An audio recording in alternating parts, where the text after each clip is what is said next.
Today we're going to be looking at a watch from France in the Charlie Paris GRX Spectral. This is a very cool, very stealthy Mechaquartz chronograph. It features a color scheme that is monochrome in the daylight, but when the lights go out, you're treated to a very cool looking bicolor sandwich dial. And overall, just the quality of the watch is outstanding. I'm particularly impressed with the intricate dial work that they've done. Take a quick look and we'll get into it.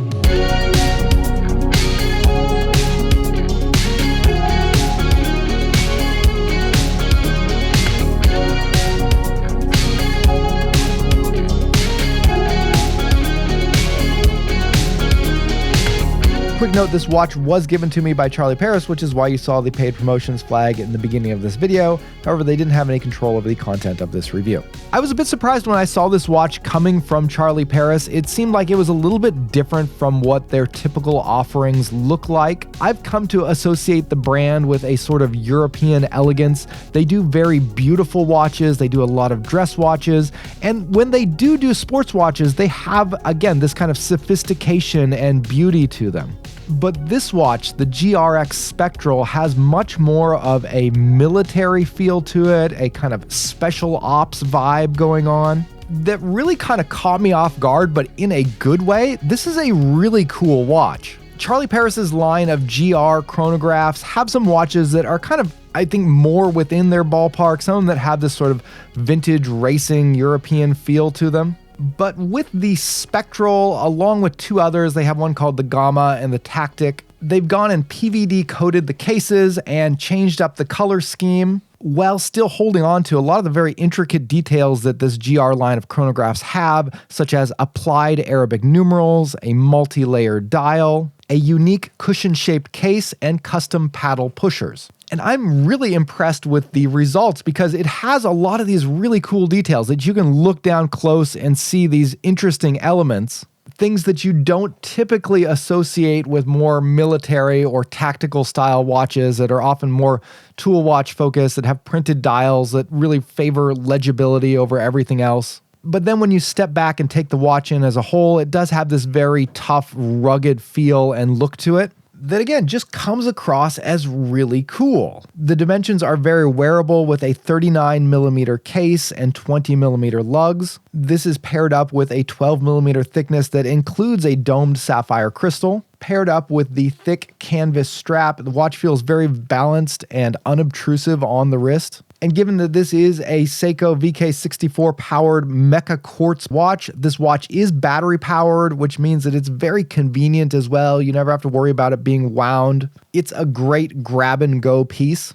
And I think every affordable watch collection should have a spot open for a Mechaquartz chronograph watch. They're just so much more affordable and hassle-free than automatic or manual chronograph watches, especially if you're trying to squeeze in under a budget. Now, price-wise, coming in at around $545 US, this watch isn't cheap for a Mechaquartz powered watch. But considering the very unique design, as well as all of the custom components that have gone into this piece, and the fact that it's assembled in their workshops in France, I think the price is very acceptable for a watch of this quality. Let me show you some of the things that I mean, starting with the dial, which is very intricate. One of the first things I noticed about this dial is just how much depth there is and how many different stages there are to it.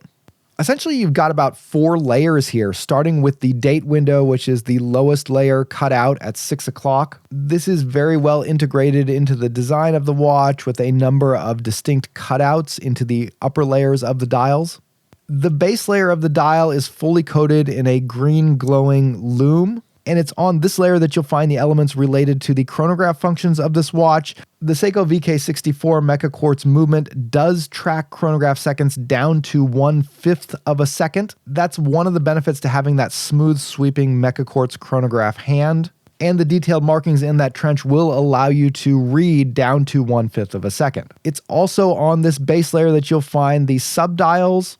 So you're getting a 60-minute chronograph counter on the left, and then on the right, you're getting a 24-hour subdial. Note that the 24-hour subdial is connected to the main timing hand of the watch, not to the chronograph movement. Essentially, this is a sandwich dial, so sitting above that base layer, you're getting another dial that has the cutouts for the subdial and that trench, allowing them to be exposed through that upper dial of the watch. And it's on this upper layer that you're going to find most of the functions related to reading the time rather than the chronograph. Now, the theme of this watch is found in its name, the GRX Spectral. It has a bit of a ghostly appearance with this white base dial and then a light gray sandwich dial sitting on top of it. And Charlie Paris mentions that this gray portion of the dial is coated in a pigment that they're calling Burlaglow, which I've never heard of specifically before. But it does have a very nice light gray kind of speckled tone to it in the daylight, and then at night it glows a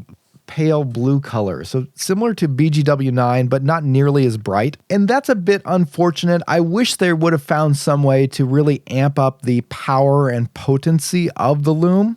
It's a really cool concept of a watch to do this sandwich dial that has two different fully lumed layers to it in two different colors. Unfortunately, the way that Lume works is when you add pigments, when you're trying to change the color of the Lume, it almost always reduces the power of the glow. And that's what we find here. The green portions of the dial as well as the green handset are both acceptable in terms of their level of brightness, but when it comes to the upper layer that glows blue in the dark, it's very dim and it fades fairly fast. So it looks really cool at first when the lights go off, but fairly quickly you're going to find yourself in a situation where you're no longer going to be able to see the numerals on the dial because they are just silhouetted against that blue glowing section, and once the blue glow goes out, you've got nothing but a black middle of the dial. And that kind of limits the Lume to a cool aesthetic look rather than an actual practical feature of the watch. But that's really the only letdown here. And we haven't even finished talking about the dial because actually on top of all of these layers, you're also getting fully applied blacked out Arabic numerals. So each of the markers for the 12 hours on the dial are actually very precisely cut out little blocks that sit on top of the dial, and again, just add another layer of depth here. You kind of have this subtle 3D effect to all of the individual hour markers. And this is a really cool look that is pretty rare on watches in this price range. It's much easier to just print numbers on the dial rather than doing 3D applied numerals like this. And you'll even notice that at 3 and 9, there's not enough room to include numerals because of the subdials. However, they put little triangles that are also applied. Again, just all comes together really nicely here. Overall, this is one of the best and coolest chronograph dials that I've ever seen. But there's still more to this watch than even just the dial. I really like the custom case shape that has a subtle cushion effect to it. It's sleek with a distinct silhouette that separates it from other more simple chronograph style cases. And even though the whole case is blacked out with a PVD coating, you can still see some nice finishing going along the sides of the case with a subtle brushing and then some polished areas as well. So great job there. And then finally, the other thing that I really like about this watch is the pushers. These are paddle-shaped pushers that are very large and easy to actuate.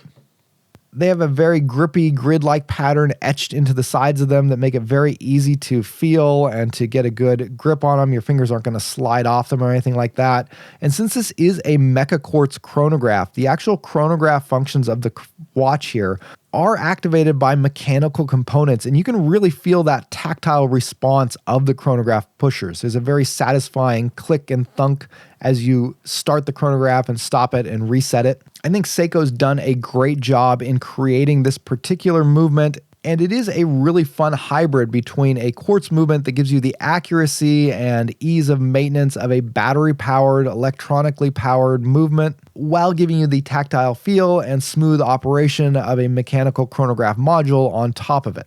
All of the parts of the watch that you interact with on a regular basis feel mechanical because of that hybrid movement. And because Seiko omitted a running second hand, which would normally be a ticking second hand that would give away the fact that this is a quartz watch, there's no visual reminders that this is an actual quartz watch when you're looking at it. And along those same lines, there's no visual reminders that this is a watch that's well under $1,000 either. The watch itself looks much more expensive and much more premium. In fact, I think if it were possible to drop in an automatic chronograph movement, maybe upgrade the strap here and figure out the Lume to get that glowing more brightly, this could easily be something like a $1,000 to $2,000 watch. But by building this around a Mechaquartz movement, Charlie Paris has managed to keep the cost much lower than that, while maintaining a level of fit and finish that looks like it's much more expensive. Overall, this is one of the best designed chronograph watches that I've seen, and if you're in the market for this style of watch, it's definitely one to consider.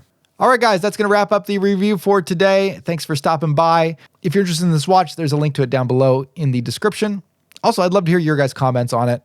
What do you think? Let me know if you like it. You know, I really like this one. It's a cool, unique look. It might be finding a spot in my watch box for a while, as it's really unlike any other chronograph that I have. Also, if you're interested in getting a watch themed t-shirt like this one, you can pick it up on my website at shop.justthewatch.com. And if you like this watch we looked at today, you probably like micro brand watches, and you might be interested in a new segment that I started, the Micro Brand Monthly, where I looked at not only this watch, but 2 other really cool recent micro brand releases. I'm hoping that's going to become an ongoing segment. So if you're interested in trying to keep a pulse on the most interesting new micro brand releases, definitely subscribe to the channel if you haven't already. Anyways, that'll wrap it up for today. Thanks for watching. I'll see you later. Bye.